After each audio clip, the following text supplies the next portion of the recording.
राधे राधे दोस्तों, आप लोगों को फिर से स्वागत है अपना चैनल में। मैं अमन फिर से एक इम्पोर्टेंट वीडियो लेकर आया हूँ।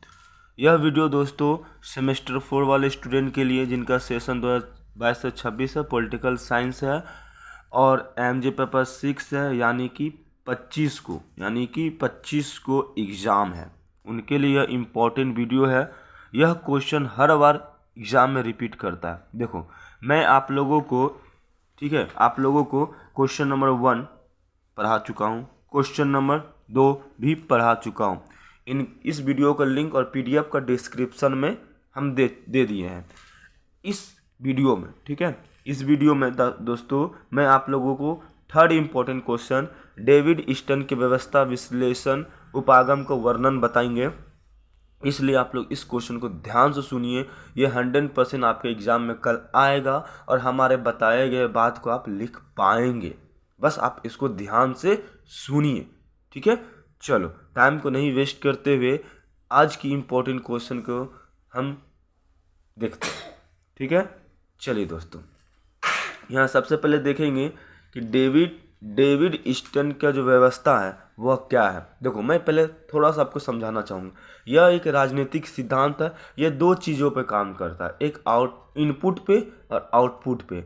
और इनपुट क्या होता है, मतलब जो भी मांग है, समर्थन, पूरा पर्यावरण, मतलब समाज में जो पर्यावरण या समाज में जो मांग है उनको ये उठाता है और इसको क्या करता है, नीति और निर्णय लेके इसको क्या करता है, खत्म करता है। ये उस मांग को हल करता है। यानी ये पद्धति जो है, यह व्यवस्था है, दो चीज़ों पर काम करता है, इनपुट पे और आउटपुट पे। इनपुट मतलब होता है मांग, जो समाज में मांग है उसको, और आउटपुट कहने का मतलब होता है उसको पूरा करता है, ठीक है। ये चीज़, यही व्यवस्था पे ये काम करता है। अब देखिए, आपको हम समझाते चलेंगे, आपको समझ में आ जाएगा, ठीक है। चलिए, अब देखते हैं डेविड ईस्टन की व्यवस्था, ठीक है। डेविड ईस्टन का जो व्यवस्था का उपागम जो है, ये एक राज विज्ञान में महत्वपूर्ण दृष्टिकोण है। मतलब इनका राजनीतिक विज्ञान में एक महत्वपूर्ण दृष्टिकोण है और यह दृष्टिकोण राजनीतिक प्रणाली, ठीक है, राजनीतिक प्रणाली जो है वो समग्र व्यवस्था के रूप में देखता है। समग्र मतलब, कहने का मतलब हर चीज़ को देखता है। हर चीज़ में दो चीज़ को, जैसे पर्यावरण का इनपुट को भी देखता है और इनका आउटपुट को भी देखता है। इनपुट कहने का मतलब समाज में जो भी मांग है, जो पर्यावरण में जितनी भी मांग और समर्थन है उनको प्राप्त करती है और उनके आधार पर आउटपुट यानी नीति और निर्णय प्रदान करती है, उसको हल करती है, सॉल्व करती है। यही दो नीति पे यह काम करता है और इसी नीति को हम लोग कहते हैं व्यवस्था विश्लेषण उपागम। ये किनके द्वारा दिया गया था, तो डेविड ईस्टन के द्वारा दिया गया था। ये भी पूछ सकता है व्यवस्था विश्लेषण उपागम की जो दृष्टिकोण है ये किनके द्वारा दिया गया था। एमसीक्यू क्वेश्चन में तो आपको याद रखना है डेविड ईस्टन के द्वारा। यानी ये दो चीज़ों पे काम करता है, इनपुट पे और आउटपुट पे। समझ में आ गया होगा दोस्तों। चलिए आगे हम इसी प्रकार से हम इसका देखेंगे ये पद्धति किस प्रकार काम करता है, ठीक है। सबसे पहले हम इनका क्या देख लेंगे, परिभाषा देख लेते हैं, ठीक है। देखिए डेविड ईस्टन के अनुसार क्या होता है। एक व्यवस्था है, यह तो एक व्यवस्था, राजनीतिक व्यवस्था है, राजनीतिक दृष्टिकोण है, कुछ भी बोल दीजिए, जो अपने परिवेश में यानी इन्वायरमेंट में इनपुट को लेकर उसे आउटपुट में बदलती है, यानी समस्या को, मांगों को लेकर उसको रिजल्ट में बदलती है, ठीक है। यह राजनीतिक व्यवस्था को समाज की समस्याओं और मांगों को हल करने वाली एक प्रक्रिया है के रूप में देखा जाता है। मतलब समाज में जो समस्या है उसको ये क्या करता है, हल करता है, इनपुट लेता है, आउटपुट देता है, ठीक है। यही एक प्रणाली है, ठीक है। चलिए, अब इनके अनुसार ये दोनों प्रणाली को हम लोग देखते हैं। पहले इनपुट को देखते हैं। क्या देखते हैं, इनपुट भी दो प्रकार की होती है। कैसी, देखो पॉइंट बाय पॉइंट हम लिख दिए। पहला मांग यानी डिमांड, दूसरा समर्थन यानी सपोर्ट। यानी जनता की मांग में देखिए जनता की समस्या हो सकती है, जरूरतें या इच्छाएं हो सकती है, जैसे रोजगार, शिक्षा, स्वास्थ्य, ये सब चीज़ उनका मांग है। लेकिन सपोर्ट में जनता के व्यवस्था को दिया गया समर्थन, जैसे कानून का पालन करना, कर भुगतान करना।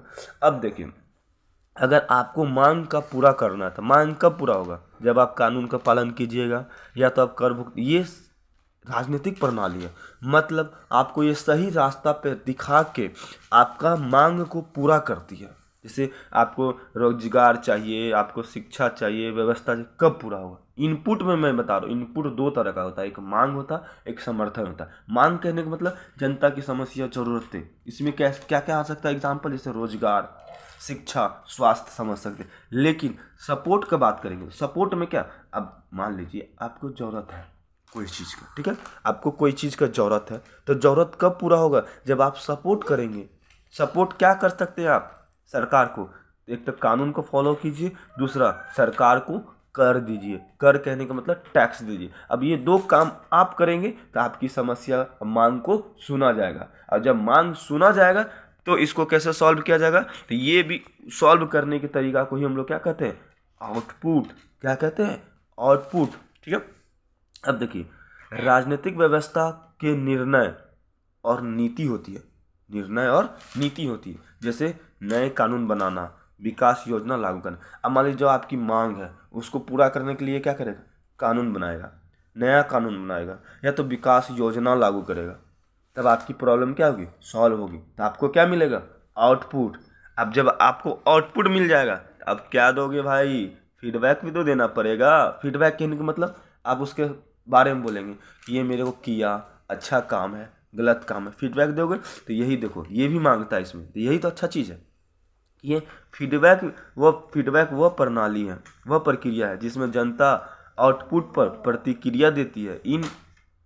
यह इनपुट को प्रभावित करता है और पूरी व्यवस्था को गतिशील बनाता है। मतलब मान लीजिए मैं इस प्रणाली का हेड हूँ, ठीक है। मैं आप लोगों का इनपुट सुना। क्या किया? मैं इनपुट सुना, यानी मांग और सपोर्ट को सुना, लिया। फिर मैं आउटपुट देने के लिए गया। क्या करने गया? आउटपुट देने के लिए गए, कानून बनाए और आपको आउटपुट मिला। तो आउटपुट सबको मिला कि नहीं मिला, आउटपुट सही था, गलत था, ये आप हमको कैसे बताओगे? तो इस प्रणाली का सबसे अच्छा व्यवस्था है कि आप इसमें फीडबैक दे सकते हैं। फीडबैक देने का मतलब होता है कि आप इसके बारे में बोल सकते हैं। ठीक है, यानी कि यह पूरी व्यवस्था गतिशील बनाए रखा जा सकता है। यही तो प्रोसेस हो रही, इसी प्रोसेस को तो हम लोग बोलते हैं क्या? व्यवस्था उपागम। ठीक है, यानी कि डेविड स्टर्न का जो ये प्रक्रिया है, यही तो बोलते हैं हम क्या? यहाँ पर समझिए ध्यान से, इन्हीं को तो बोलते हैं व्यवस्था विश्लेषण उपागम। ठीक है, चलिए अब यहाँ पर हम लोग चलते हुए, यहाँ पर हम लोग ध्यान देते हैं नेक्स्ट पॉइंट को, वो है इन्वायरमेंट। इन्वायरमेंट का मतलब क्या होता है ये भी तो समझ लो। यानी परिवेश से तात्पर्य बाहरी परिस्थिति से है जो व्यवस्था को प्रभावित करती है, जैसे आर्थिक, सामाजिक और सांस्कृतिक कारक।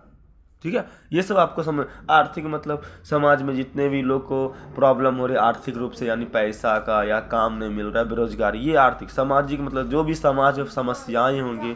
सांस्कृतिक मतलब सांस्कृतिक जो भी समस्या होंगी, ये सब पे ये क्या करती? काम करती है, डिमांड को लेती है, इनपुट लेती है, आउटपुट देती है, और आपको फीडबैक के माध्यम से आपका काम हुआ कि नहीं हुआ ये आपको बताना होता है। बात को समझ में आया? चलिए, वेरी गुड। आगे हम चलते हैं। अब इनकी मुख्य विशेषता, इनकी मुख्य विशेषता क्या है भाई? देखो, यह राजनीति को एक गतिशील प्रक्रिया मानता है, और मतलब आप देखो सब कुछ हो रहा था गतिशील ही ना मान, जल्दी जल्दी हो रहा है। फिर दूसरा, व्यवस्था को संतुलन बनाए रखता है। फिर इनपुट, आउटपुट और फीडबैक के माध्यम से व्यवस्था को अध्ययन करता है। और इनपुट, आउटपुट और फीडबैक। इनपुट का मतलब समझ गए, आउटपुट का मतलब समझ गए, फीडबैक का मतलब आप समझ, ये तीनों चीज मिलकर ये पद्धति काम करती है। ठीक है, अब आता है इनका महत्व। इनका कोई तो इम्पोर्टेंस होगा भाई, तो इनका महत्व। स्टर्न का यह उपागम राजनीति के अध्ययन को और सरल बनाती है और सामाजिक और राजनीतिक समस्याओं को समझने में, उनके समाधान में मदद करता है। ठीक है, और अब इनका कुछ सीमाएं हैं, अपना सीमा के अंदर काम करेगा। यानी उपागम राजनीति मानवीय और नैतिक पहलुओं को अनदेखा करता है। मतलब मानवीय और नैतिक पहलू, हर चीज को ये लेते हुए नहीं चलेगा। ठीक है, और व्यवहारिक राजनीतिक में इसकी व्यवहारिकता को सीमित किया गया, मतलब लिमिट बढ़ रही है ना। अब हर डिमांड को हर टाइम पूरा नहीं हो सकता। ठीक है, उसी चीज को ये सीमाएं, कुछ लिमिटेशन रख दिया है। ठीक है, चलिए अब बात करते हैं इसका निष्कर्ष। यानी कि डेविड स्टन एक व्यवस्था विश्लेषण राजनीतिक विज्ञान की एक संरचित व्यवस्था दृष्टिकोण प्रदान करता है और यह समझने में मदद करता है कि राजनीतिक व्यवस्था कैसे कार्य करती है और समाज की समस्याओं को समाधान करती है कि नहीं करती है। यही तो निष्कर्ष निकला। ये कैसे काम करती है? 3 चीज़ों पर करती है। कि नहीं की ये हमें कब पता चलेगा? फीडबैक से पता चलेगा। ये सब चीज़ पता चलता है। तो ये निष्कर्ष में आप लिख सकते हैं।